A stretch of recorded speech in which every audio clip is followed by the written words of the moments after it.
Hai teman-teman, kami dari kelompok 10 Bahasa Indonesia dengan topik pertumbuhan bahasa Indonesia dibimbing oleh Ibu Sarma Panggabean, SPD, MPD. Baiklah, perkenalkan, nama kami Sela Saragi, Roma Hulina Saragi, Ruth Atasya Tambunan, Yuel Panjaitan, Eston Panggabean, Adventus Sigalingging. Kami akan membahas pertumbuhan bahasa Indonesia. Asal mula bahasa Indonesia lahir dan berkembang dari bahasa Melayu yang digunakan sebagai perhubungan atau lingua franca hampir di seluruh wilayah Asia Tenggara sejak zaman dahulu. Bahasa Melayu mulai dipakai di kawasan Asia Tenggara sejak abad ke-7. Bukti yang menyatakan itu ialah dengan ditemukannya prasasti di Kedukan Bukit berangkat tahun 683 Masehi di Palembang. Talang Tuo berangkat tahun 684 Masehi di Palembang. Kota Kapur berangka tahun 686 Masehi di Bangka Barat, dan Karangbrahi berangka tahun 688 Masehi di Jambi. Prasasti itu bertuliskan huruf Pranagari berbahasa Melayu kuno. Bahasa Melayu kuno itu tidak hanya dipakai pada zaman Sriwijaya karena di Jawa Tengah atau Ganda Suli. Juga ditemukan prasasti berangkat tahun 832 Masehi, dan di Bogor ditemukan prasasti berangka tahun 942 Masehi yang juga menggunakan bahasa Melayu kuno. Pada zaman Sriwijaya, bahasa Melayu dipakai sebagai bahasa kebudayaan, yaitu bahasa buku pelajaran agama Buddha. Bahasa Melayu juga dipakai sebagai bahasa perhubungan antar suku di Nusantara dan sebagai bahasa perdagangan, baik sebagai bahasa antar suku di Nusantara maupun sebagai bahasa yang digunakan terhadap para pedagang yang datang dari luar Nusantara. Informasi dari seorang ahli sejarah Cina, Aitashi, yang belajar agama Buddha di Sriwijaya, antara lain menyatakan bahwa di Sriwijaya ada bahasa yang bernama Kongluen atau Ferat 1919, Kawe Elun, Alizabana 1971, Kunglun atau Karnikel 1977, Kunglun Prestis 1078 yang berdampingan dengan Sanskerta. Yang dimaksud Konglun adalah bahasa perhubungan atau lingua franca di Kepulauan Nusantara, yaitu bahasa Melayu. Perkembangan dan pertumbuhan bahasa Melayu tampak semakin jelas dari peninggalan kerajaan Islam, baik yang berupa batu bertulis seperti tulisan pada batu nisan di Minyak 7, Aceh berangkat tahun 1380 Masehi, maupun hasil susatra abad ke-16 dan ke-17 seperti Syair Hamzah Pansuri, Hikayat Raja-Raja Pasai, Sejarah Melayu, Tansusa Latin, dan Busalon Latin. Bahasa Melayu menyebar ke pelosok Nusantara bersamaan dengan menyebarnya agama Islam di wilayah Nusantara.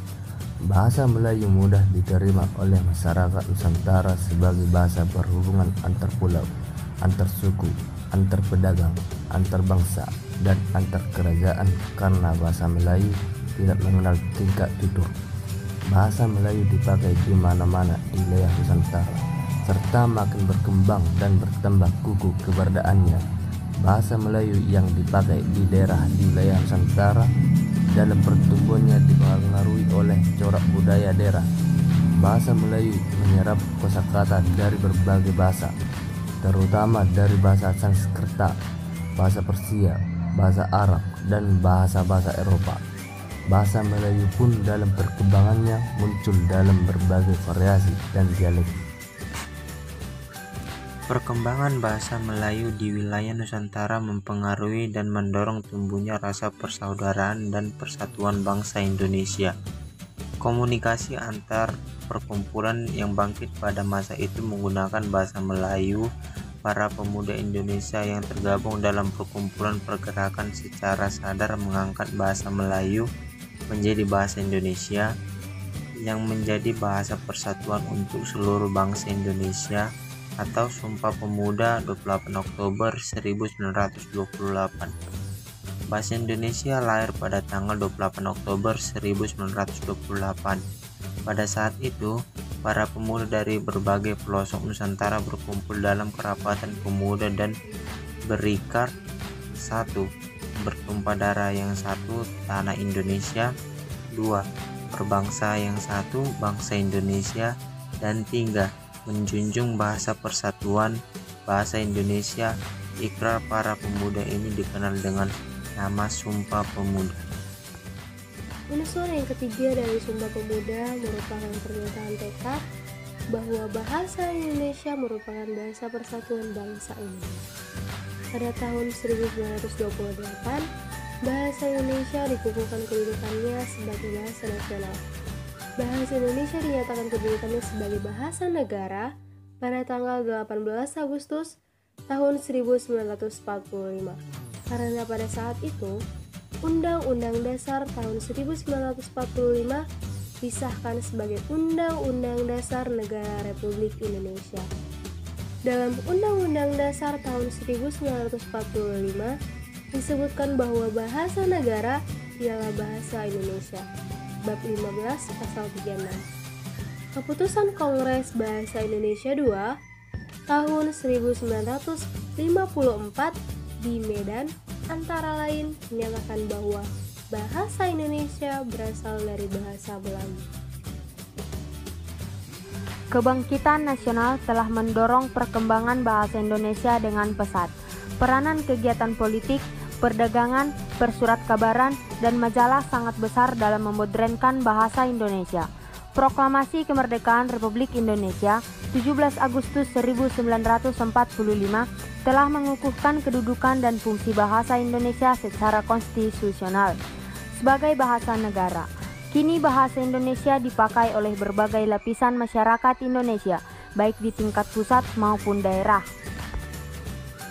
Jadi kesimpulannya adalah bahasa Indonesia sudah berkembang dari bahasa Melayu yang digunakan sebagai bahasa penghubungan atau bahasa lingua franca, berkembang menjadi bahasa Melayu kuno dan dipengaruhi oleh corak budaya daerah, hingga berkembang menjadi bahasa Indonesia yang terus-menerus berkembang sampai data ini. Baiklah, sekian diskusi dari kami kelompok 10.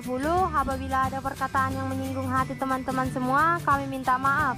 Kiranya teman-teman puas dengan kesimpulan kami. Sekian dan terima kasih. Bye guys.